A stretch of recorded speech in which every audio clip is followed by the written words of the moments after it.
PTI की 24 नवंबर की जो फाइनल कॉल है उसकी तरह सिविल नाफरमानी की तहरीक और हुकूमत से बातचीत भी मुअम्मा बनती जा रही है।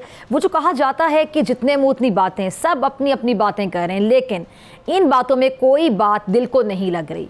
कोई मशरिक की बात करता है और कोई मगरिब की बात कर देता है। पहले पीटीआई का कहना था कि हुकूमत से बातचीत नहीं होगी, बात होगी तो सिर्फ उनसे होगी जिनके पास असल ताकत, असल कुव्वत है। और जिसके बाद पीटीआई ने अपने बयानिए में लचक लाते हुए मुज़ाकरात का डोल है वो डालने पर आमादगी का इजहार कर दिया। और पीटीआई के रहनुमा उमर अयूब ये कहते पाए गए कि जी खाकी क्या, फरिश्तों से भी बातचीत के लिए हम तैयार हैं। पीटीआई रहनुमाओं का मौक़िफ़ ये रहा है कि हुकूमत से कोई बातचीत नहीं हुई और ना ही हमें कोई शौक़ है। और कुछ फरमा रहे हैं कि जी बातचीत हुई थी। अब एक निजी न्यूज़ चैनल के टॉक शो में पीटीआई के रहनुमा शेर अफजल मरवत ने एक इंकशाफ किया। मुज़ाकरात हुए और 15 से 20 दिन में बानी पीटीआई की रिहाई की पेशकश भी हुई थी। दूसरी जानिब अगर हम बात करें पीटीआई के रहनुमा उमर अयूब साहब का उनका आज ये भी कहना था कि हुकूमत संजीदा होगी तो मुज़ाकरात होंगे। ये भी कहा कि मुज़ाकरात के हवाले से किसी से कोई राब्ता नहीं हुआ है। मुस्लिम लीग नून और इसकी इत्तेहादी पाकिस्तान पीपल्स पार्टी भी पीटीआई की खूब क्लास ले रही है। पीपल्स पार्टी पीटीआई के जख्मों पर नमक छिड़कने का कोई मौका हाथ से जाने नहीं दे रही। तंज ताने कसी जा रही है कि ये तो सीधे मुंह बात करने को तैयार नहीं थे, अब मिन्नतें तरले कर रहे हैं। सेनेटर शहरी रहमान ने गुज़िश्ता दिनों सेनेट में अपने खिताब में पीटीआई को मुखातिब करते हुए कहा कि अब आप लोगों के फैज़याब होने का वक्त गुजर चुका है। 9 मई को आपने जो किया वो किसी पार्टी ने नहीं किया। और पीटीआई वाले रोज़ बयानियाँ बदलते हैं, ये सिविल नाफरमानी की बात करते हैं और मुज़ाकरात की भी बात करते हैं। मुज़ाकरात के लिए यकतरफ़ा शराइत नहीं हो सकती।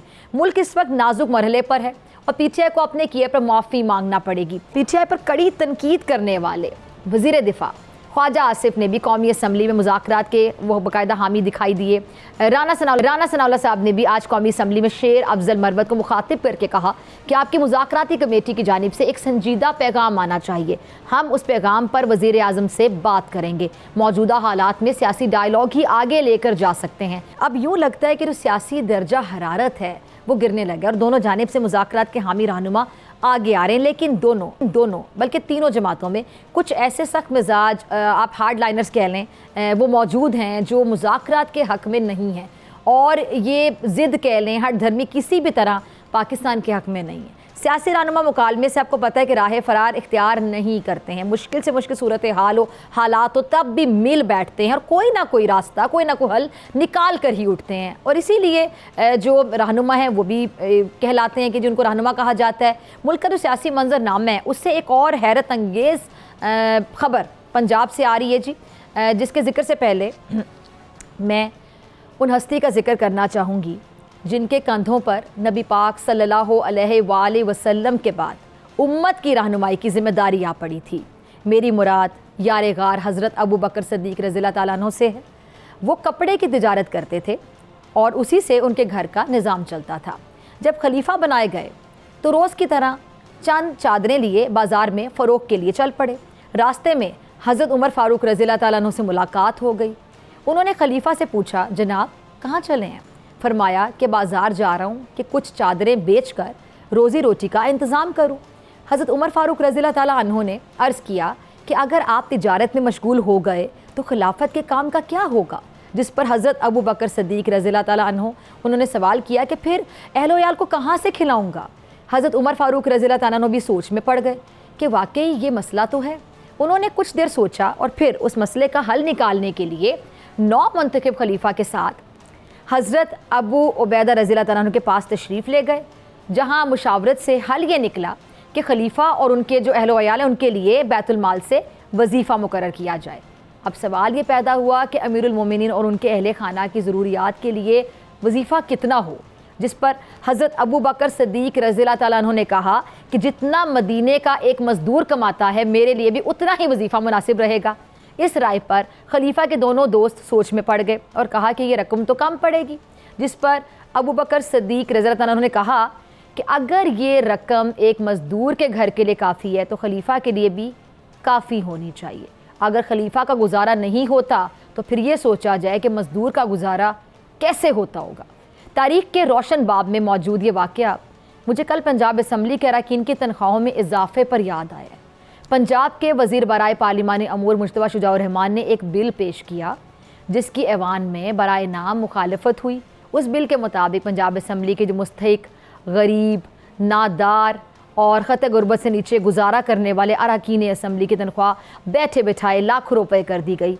बिल की मंजूरी के बाद हर रुकने पंजाब असम्बली की माहाना तनख्वाह 1,76,000 रुपये से बढ़कर 4 लाख रुपए हो जाएगी, जबकि सूबाई वजीर की तनख्वाह 1 लाख रुपए से बढ़कर 9,60,000 रुपये हो जाएगी। स्पीकर पंजाब असम्बली उनसे भी 1.25 लाख रुपए की बजाय 9.5 लाख रुपए माहाना तनख्वाह वसूल करेंगे, जबकि डेप्यूटी स्पीकर साहब भी आइंदा 1,20,000 नहीं बल्कि पूरे 7.25 लाख रुपए का चेक लिया करेंगे। इस बहती गंगा में भला पार्लिमानी सेक्रेटरीज क्यों हाथ ना धोने से रह जाते। सो उनकी जो तनख्वाह है वो भी 83,000 रुपये से बढ़ाकर 4,51,000 और वज़ीर आला के मुआविन खुसूसी और मुशीरों की जो तनख्वाह है वो भी 1 लाख रुपये से बढ़ाकर 6,65,000 रुपये कर दी गई। इस पर पंजाब असम्बली में अपोजिशन लीडर मलिक अहमद ने सवाल उठाया कि क्या ये इजाफे रूल्स के मुताबिक किए जा रहे हैं।